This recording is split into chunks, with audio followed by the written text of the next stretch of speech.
congratulate Teresa on being named the Rumsfeld Foundation Alumna of the Year. So sorry I could not be there with you today.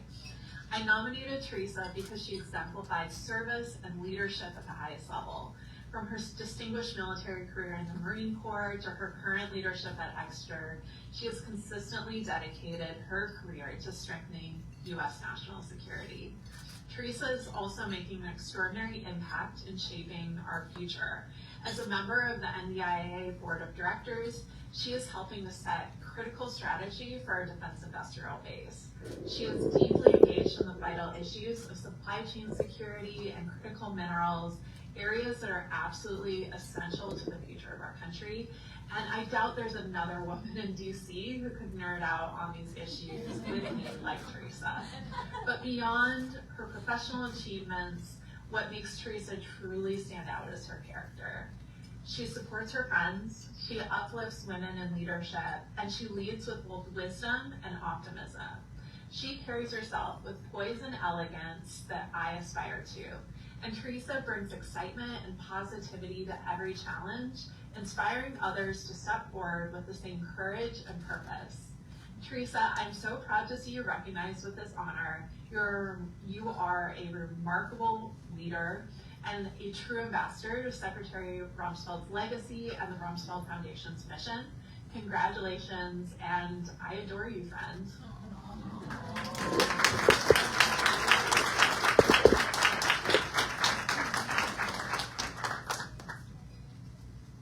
Next, we are very honored to have with us President of Exeter and Teresa Claus. Carrie Kopp is going to share a few words before we present Teresa with the award. Thank you so much. Well, Meg stole my speech, so I'm going to say a lot of the same things, but actually I don't know Meg. I look forward to hopefully meeting her, but you're going to hear a lot of consistency, which probably means it's all true. So, good evening, everyone. I'm truly honored. This is a surprise. Teresa didn't know I was coming. It's the best reaction ever.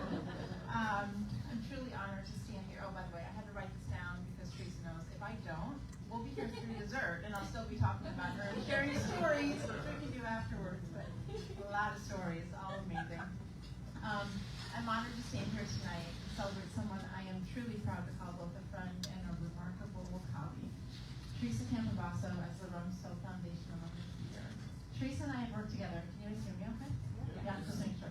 Teresa and I have worked together closely for, we were just doing the math, I think it's over 5 years. Maybe a little more, we don't want to count that far back. Every single day, this is amazing that I was thinking about what I wanted to say about you. I had to trim it down because I did have a time limit. And what I can honestly say is that every single day, Teresa, I have known you and worked with you, had the pleasure every day of working with you. You show up with this impossible degree, impossible to me, of optimism and passion. And I'm a very passionate person, as you know, but you definitely, I imagine you, but your optimism is unlike anything I've ever seen in my professional career. Teresa brings an incredible depth of not just expertise, but also integrity and generosity. She's willing to share what she knows to support others, to stretch herself into new challenges. She's the kind of person you know that no matter what, and I can say I've been her boss for 5 years, I've thrown a lot at Teresa. She leans in to every problem, and she will relentlessly problem solve and bring the rest of the team along with her. She is not a hero leader, she is a servant leader, and to the true definition of servant leader. Her role at Exeter as Senior Vice President for Government Success Strategic Accounts, literally I've given her every title, so I'm like, Teresa, I really need someone amazing for this job, and she's like, okay. And she never disappoints. She has been driving she's just been so since the beginning of the government business that we started at Exeter really together. She's been so instrumental as my right hand in helping us build teams, scale programs, drive strategies that make a true, meaningful difference. If you want the stories, I have so many stories. Such a real difference for our national defense and our national security. And she doesn't just lead from above. She has this magnetic quality about her. If you don't know her, please get to know her. You will be better off for it. She has this magnetic quality about her that allows her to attract other like-minded, passionate professionals and create innovative, highly impactful communities of practice in supply chain security, chemical security, contested logistics. I can keep going. But her work truly touches so many parts of our national security ecosystem, from her time as a Marine Corps intelligence officer deploying overseas and defending our nation in uniform, to her time as a counterintelligence in the counterintelligence community that I know a little bit about, supporting DIA, to helping build technical tools and software solutions that eliminate risk deep in our nation's most critical supply chains. One thing that I deeply admire about Teresa is a long list, but truly is how incredibly selfless she is. She lives to serve others. And I said servant leadership, but she literally lives, I think she wakes up every day like, how can I make everyone else's life amazing today? I've never met anyone like you, and I want to be like you. I try every day. My husband will tell you. I try. But not only in her role at Exeter, but she invests in the broader community. Obviously, as Meg mentioned, participating in multiple boards, committees, foundations, working groups. I don't know how you do it all. I don't know. Does she sleep? No. She co-chairs the INSA Insider Threat Subcommittee, serves on the board of NDIA. She's published. She frequently speaks on topics ranging from contested logistics, critical technology protection. But she's also found time somehow to mentor so many young professionals who represent our future of the national security workforce. I've been in the workforce for a few decades, serving as a military officer, senior executive in government, and now a technology executive. And there's one thing that I know about Teresa in all of my experience that is incredibly rare. She leads with both extreme intellect and extreme humility. That is a very rare combination. When someone asks her a question, she doesn't just answer it, she explains. And she makes sure that you understand what she is sharing. When there's a gap that's discovered, she is the first to volunteer to address it. When a mistake is made, she doesn't point fingers, she owns it, even if she had nothing to do with it. Because she doesn't want conflict, she just wants to solve problems. She'll own it and she commits to fixing it. When there's fear or complexity, she doesn't shy away, she leans in. And when she's given a new challenge or opportunity, she far exceeds all expectations, every time. You have never disappointed me. Teresa embodies everything we value at Exeter: service, integrity, leadership, but she also embodies kindness, faith, optimism, especially when others have given up. Those qualities make her not just a standout in her field, but also an incredible source of inspiration to all of us, especially me. Teresa, thank you. Doesn't do it justice.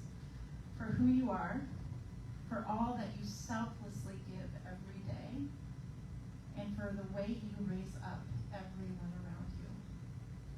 Congratulations, my dear friend, on this very deeply deserved honor.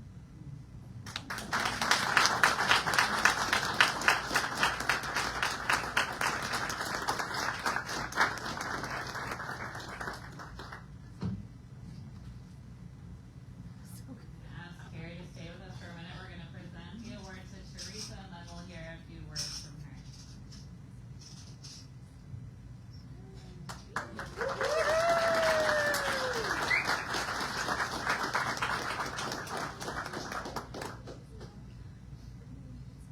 my gosh. Hearing from Meg and from Carrie, which was such a surprise. So number one, thank you for making the effort to be here. That was, I mean, just, I'm over the moon.